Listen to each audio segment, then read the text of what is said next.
Assalamualaikum warahmatullahi wabarakatuh. On this occasion, we from Group 1 will deliver material about the concept of demand and supply in Islamic and conventional economics. Member of Group 1 include Lisma, Denis, Intan, and Rofik.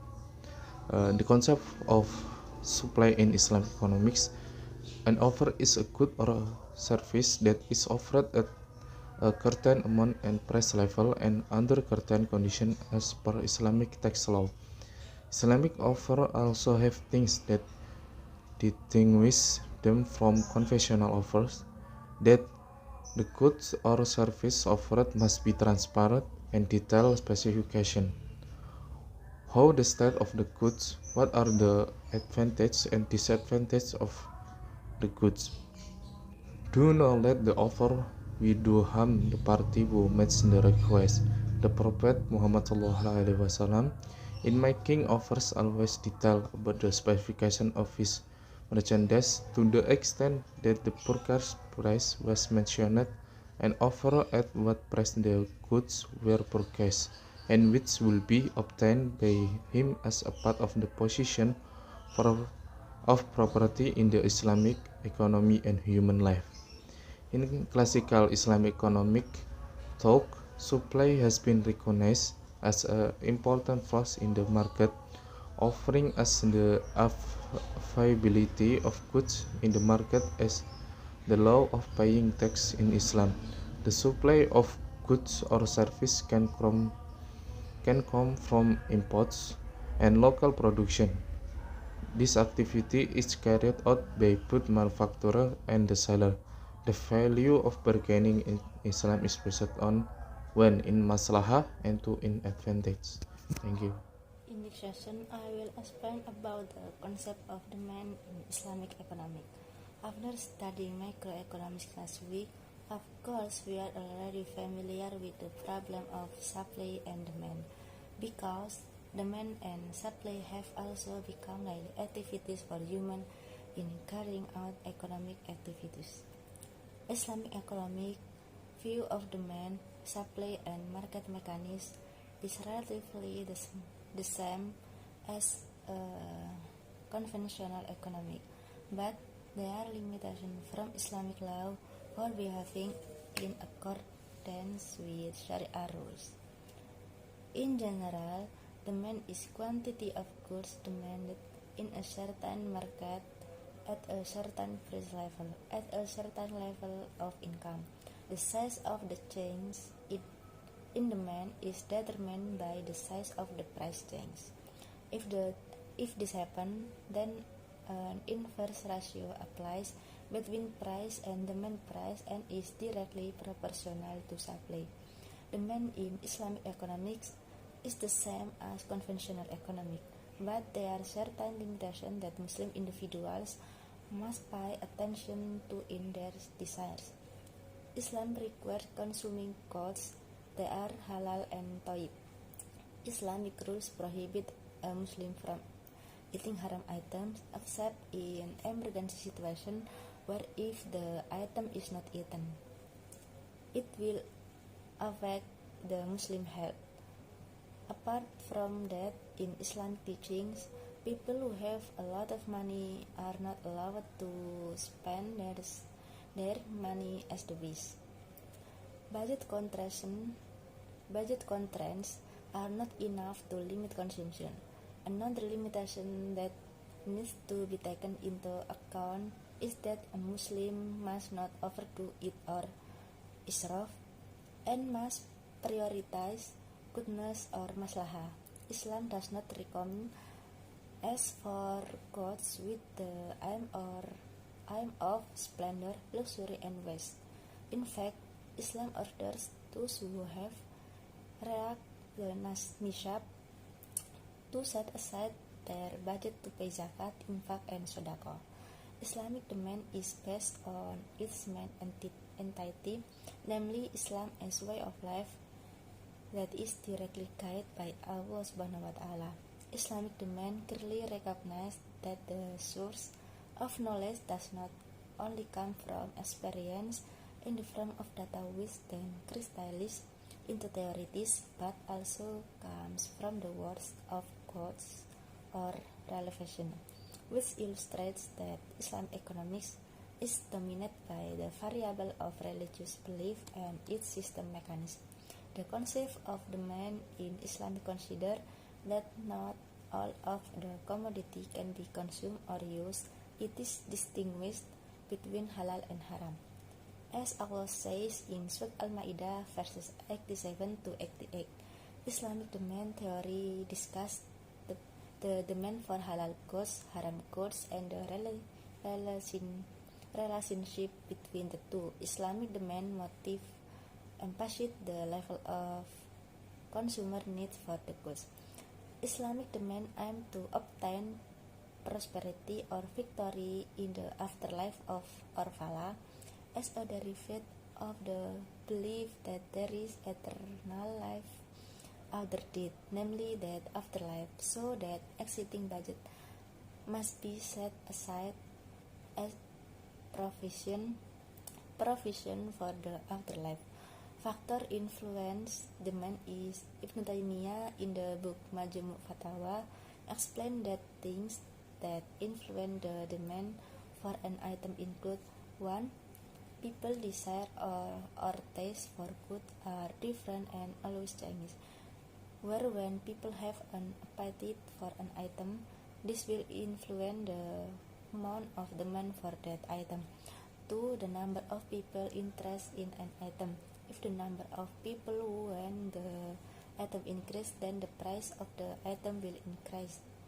3. Buyer quality or al-mu'awid, where the level of income is one of the characteristics of good buyer quality. That greater the income level, the higher the quality of people's purchasing power. 4. Weak or strong need for an item. If the need for an item is high, then the demand for that item is also high. 5. Method of payment, cash or installment. If the item is purchased using a cash transaction, the demand is usually higher. 6. The amount of transaction fees. If the transaction costs of an item are low, then demand will increase. Conventional economic supply is one of the fundamental concepts in economics that explains the relationship between the price of product or service and the quantity produced and offered by producers. This concept plays a crucial role in determining market price and the allocation of economic resources. Here is a more detailed explanation of the concept of conventional economic supply. First, supply definition. Supply refers to the quantity of products or service available in the market at various price levels during a specific period of time. Supply is typically based on factors such as production cost, raw material price, technology, and other influencing factors.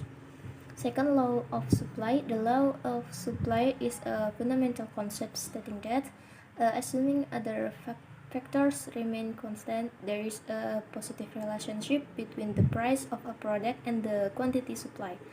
In other words, as the price of a product increases, producers are more willing to offer more of that product to the market. And third, factor affecting supply. There are production costs. Production costs, including labor wages, raw materials, and capital, affect producers' ability to generate a profit. Then technology, the level of technology used in production also affects producers' ability to increase output. And then raw material price, change in raw material price can affect production cost and consequently the supply level. Then external factors. External factors such as government regulation, climate change, or global economic events can also influence supply. And fourth, supply curve. Supply is often illustrated in the form of a supply curve. The supply curve is a graph that shows the relationship between the price of a product and the quantity supply. The supply curve typically slopes upward from left to right, illustrating the law of supply. Fifth, shift in the supply curve. The supply curve can shift to change in factors affecting supply. Shift in the supply curve can be to the right or an increase in supply and or to the left a decrease in supply. 6. Market equilibrium. Market equilibrium price occurs when the quantity supplied by producers equals the quantity demand by consumers. At this point, the market reaches equilibrium where the price and quantity trade stabilize. 7. Supply elasticity. Supply elasticity measures how responsive supply is to change in price. Supply can be elastic or inelastic. Understanding the concept of conventional economic supply allows us to better comprehend how price of products and services are formed in the market and how producers respond to change in the economic environment. It is a fundamental basic for microeconomic analysis and has broad application in business decision making and economic policy. Conventional theory of demand in the amount of goods demanded in particular market and the price level at the level of income in certain period. The demand functional is one functional that leads to that there is interrelationship between price with the number of good or service in consumer demand based on the price and the time are not available determined. Law and theory demand when the price of a good continues to increase will affect the amount of a good request so that the price will be decreased and so it will be on the contrary. The factor the influential demand of general include one the price of the item itself, price of the other goods, income level, tester and habits, total population, estimated price in the future. And for example, Islam requires people to consume halal and toyib goods. Apart from that, in Islamic teaching, people who have a lot of money are not necessarily allowed to spend all their money to buy whatever they want in expensive amount. Another limitation one in expressive amount. Another limitation that must be taken into account is the Muslim must not overdo it or israf and must prioritize good needs or maslahah. Thank you for our presentation group 1. Wassalamualaikum warahmatullahi wabarakatuh.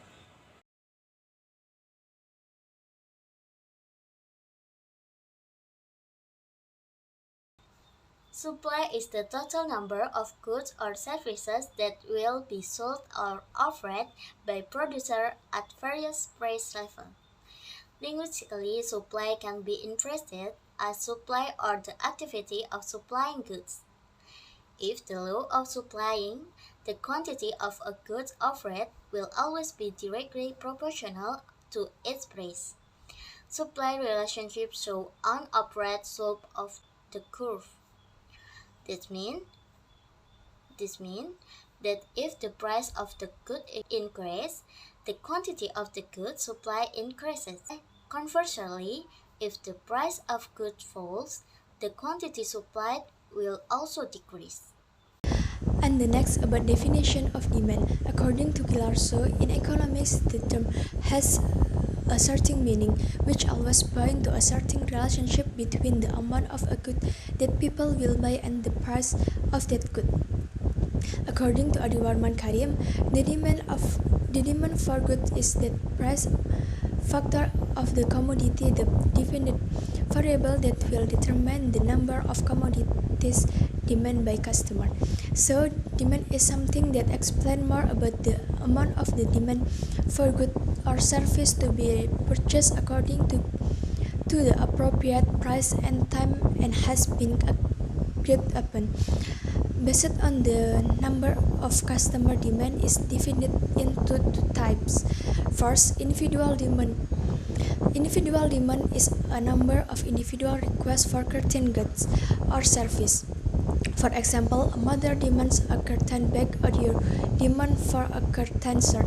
Second, market demand. Market demand is the sum of individual demands for a particular good or service. For example, if you want a shoe and your friend also need a shoe, that your sum of your demand and your friend's demand is the market demand, which my colleague will explain further. Next is I want to explain about factors influencing supply and demands. First is factors influencing supply. The first is production cost. So high production costs make goods price expensive. Two is technology. If the number of consumer requests is less, the use of high technology allows producers to sell quality goods in large quantities and at low prices. Three, hope of making a profit. So if the number of requests from consumers is less, the company will increase the amount of production and develop its business to gain large profits. Four is non-economic factor. So these non-economic factors can be natural disasters, import bans, government policies, and so on. And next is factors influencing demand. First is price of goods or service. So if price rise, the quality of goods or service demanded by consumer will decrease. Two, community income. So if people's average income rises, people's interest in buying goods and services will increase. Three, public taste. A new taste in society for goods or service will usually be immediately followed by an increase in demand for the good or service in the market. Four, quality of goods. Demand for goods with good quality, even at slightly expensive prices, will remain high too. Now I'm gonna tell you some example about how supply and demand works.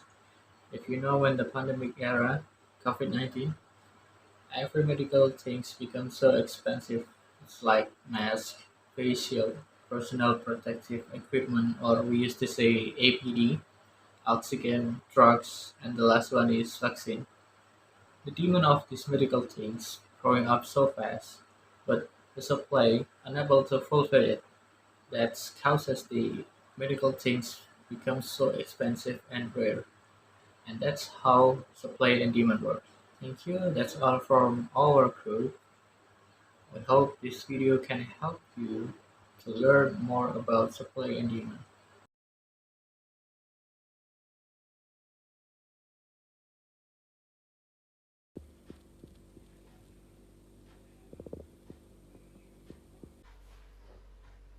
Assalamualaikum warahmatullahi wabarakatuh. Good morning everyone. So with this video, we wanna explain about the concept of supply and demand. So let's begin with talking about the concept of the law of supply and demand. The relationship between the price of goods and the quantity of the goods offered is unidirectional. If the price of an item is high, the quantity of goods offered will also increase. Conversely, if prices fall, the goods offered will fall. In the concept of the law of demand, the relationship between the price of good and the quantity demanded is inversely proportional. If the price of a good is high, then the quantity demanded will be low. Conversely, if the price of an item is low, the quantity demanded will be high. Differences in the concept supply and demand, Islamic and conventional economic. A. legal source. The theory of demand and supply Islamic economic is based on the rule of Islamic law, such as Al-Quran, As-Sunnah, and ijtihad of scholars or economists. Meanwhile, in conventional economic, theory of demand and supply doesn't have a specific religious basis and refer more to conventional economic principle. Okay, see, good point of view. In Islamic economic, the point of view of good and service is more focused on halal and human benefit. Meanwhile, in conventional economic, the point of view of good and service is more focused on profit and economic efficiency. The next is objectives in Islamic economics, the motive for demand and supply, and the objective on transaction must be in accordance with Islamic principles, such as seeking the pleasure of Allah subhanahu wa ta'ala, fulfilling life's needs, and obtaining the benefit of mankind. Whereas in conventional economics, the motives for demand and supply and the objectives in transactions focus more on personal gain and economic growth. The fifth difference is based on certain principles. In Islamic economic, there are certain principles that Muslim individuals must pay attention to in demand and supply, such as avoiding usury, horror, maisir, and maintaining economic justice and sustainability. Meanwhile, in conventional economic, there are no religious principles that must be taken into account in supply and demand. That's the presentation of material about supply and demand from group 3. Wassalamualaikum warahmatullahi wabarakatuh. Assalamualaikum warahmatullahi wabarakatuh. We are from group 4. Here we will explain the concept of supply and demand. In economics, we need to learn about demand and supply. In microeconomics, demand and supply depend on individuals in an economy because demand and supply are the main economics problem. Demand means a consumer's desire to buy an item at a price level during a certain time period. Meanwhile, supply means the number of goods that producers want to offer or sell at various price level during a certain period. Meanwhile, in Islamic economics, demand has its own definition. According to Ibn Taymiyyah, demand is the desire for something or the amount of goods request or ragbah fil al-syai. In general, this understanding is the same as the understanding in conventional economics, except that there are certain principles that Muslim individuals must pay attention to in their desire for economic activities. In the demand process, there are factors that influence demand, namely 1.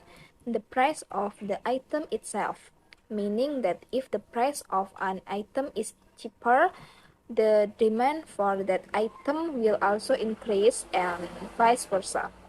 2.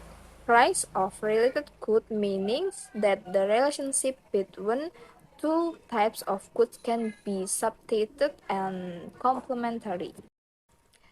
3. Per capita income level, meaning that the level of per capita income here reflects purchasing power.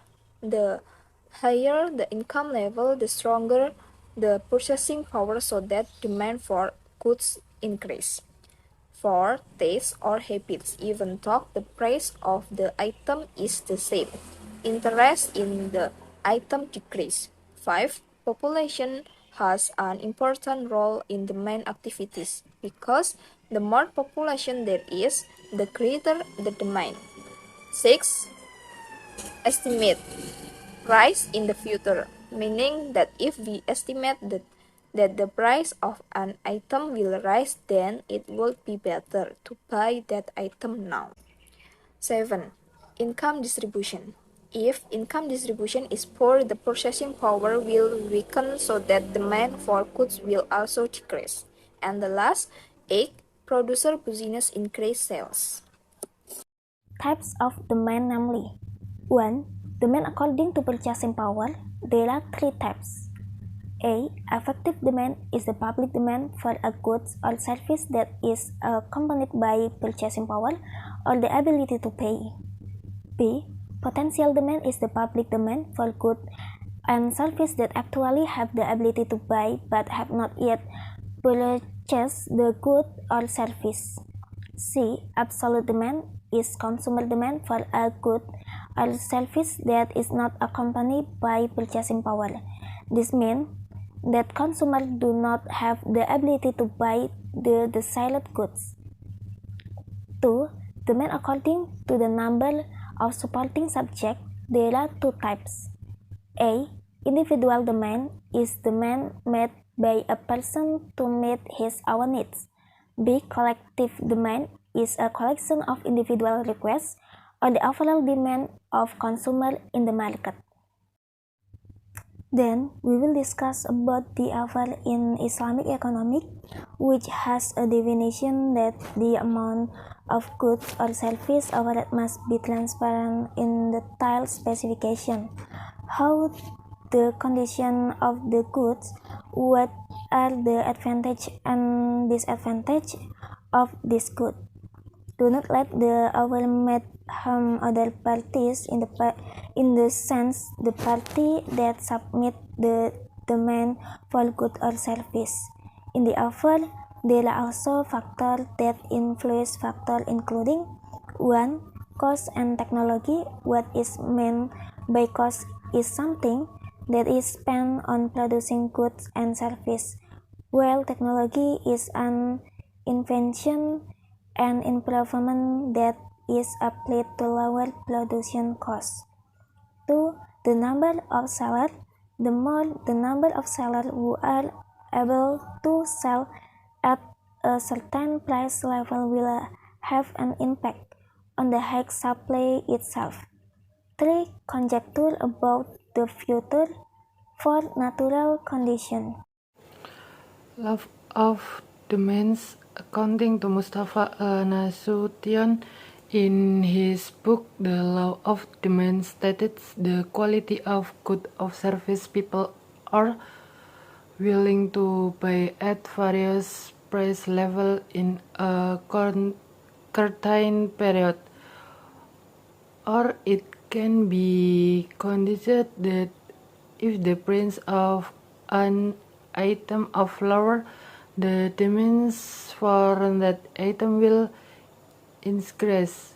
Conversely, if the price at an item is higher, the demands will decrease. In explaining the law of demand, in the remainder or explain that the demands for required goods and service must be met, or in other words, there are factors other than price that are considered fixed, and the assumption is other known as ceteris paribus. The theory of demand in Islam. In Islam economic, every human economic decision will not be spared from moral and religious values, because every activity is always related to Sharia. The Quran calls the economy with the term ikhtiar, which literally means middle or moderate. From this, a Muslim in Islam economic has assumption in carrying out economic activity. Name there is not or explain excessive actions. Next, law of supply. Supply in economics, there is a basic term in the offer itself. The term in the offer is the law of supply. The law of supply, according to Mustafa Nasution, is defined as the quantity of goods of service that people are willing to sell at a price level with a certain time period. or it can be interpreted broadly as the law of demand, namely that the higher the price of an item, the greater of quantity supplied of that item. Conversely, the lower the price of an item, the lower the quantity of that item. Basically, the law of supply and the law of demand only have one word difference in their definition or sound. If the law of demand uses the word buy, the law of supply as the word sell. In the law of supply, the relationship between the quantity of goods offered and the price of the goods is a unidirectional relationship.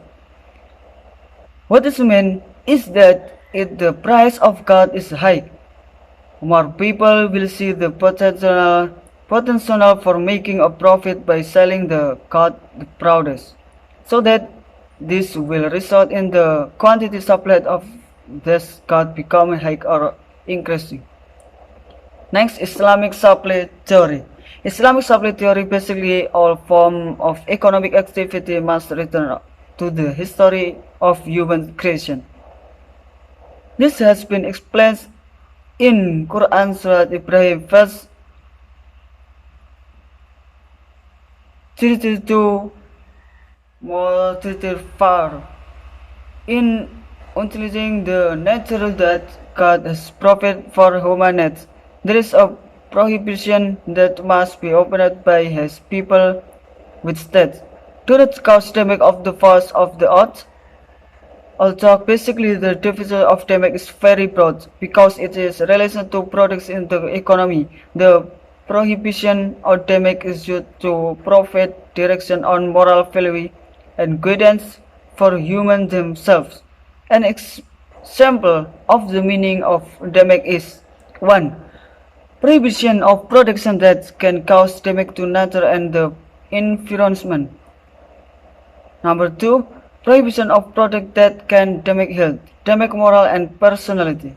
Of course, that prohibition in them on ethic and moral have an impact on the function of offering God and service themselves.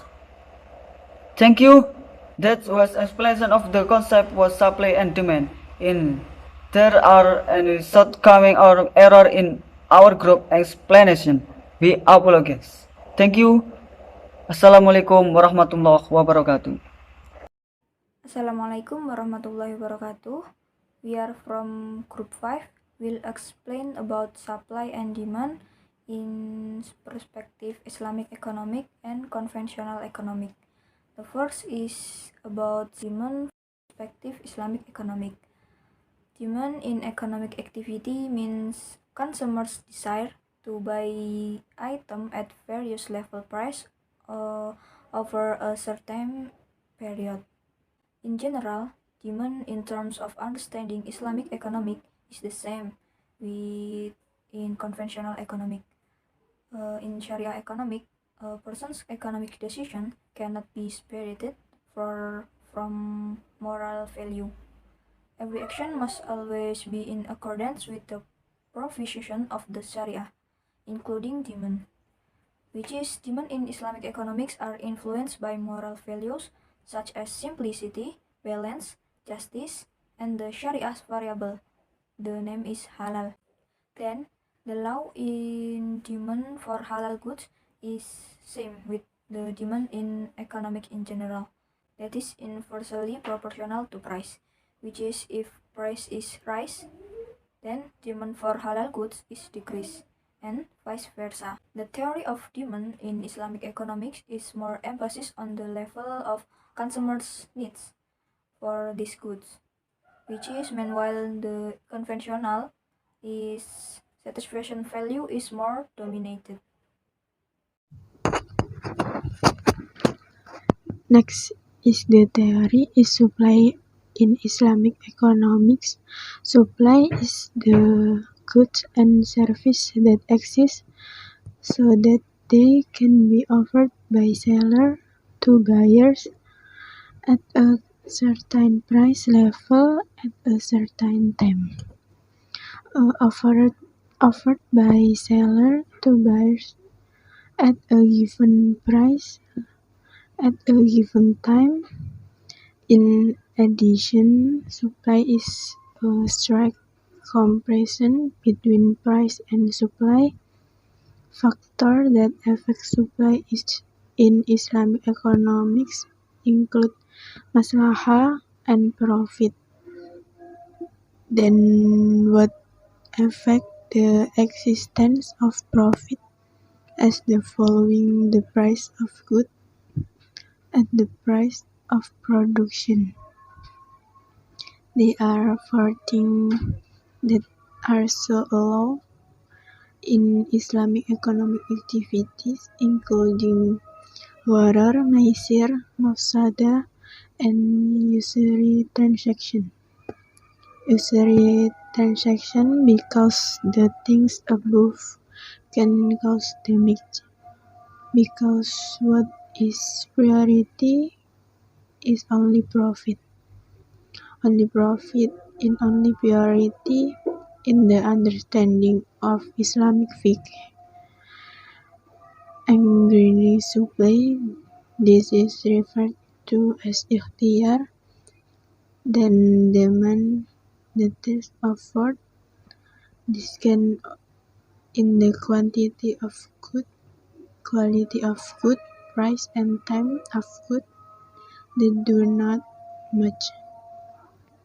Then taqrir is the same as tadlis, namely relate to the quantity of good, quality of good, price and time of good that are not clear. There is no clarity. The concept of cost in the Islamic economic offer is divided into 2, namely marginal cost and producer surplus. Namely marginal cost and producer surplus. Application of marginal cost. For example, a multinational company has 2 factors: location and age religion. Name factors: location in each region, namely the United States and Germany, while the surplus product can be seen in the zakat of commerce.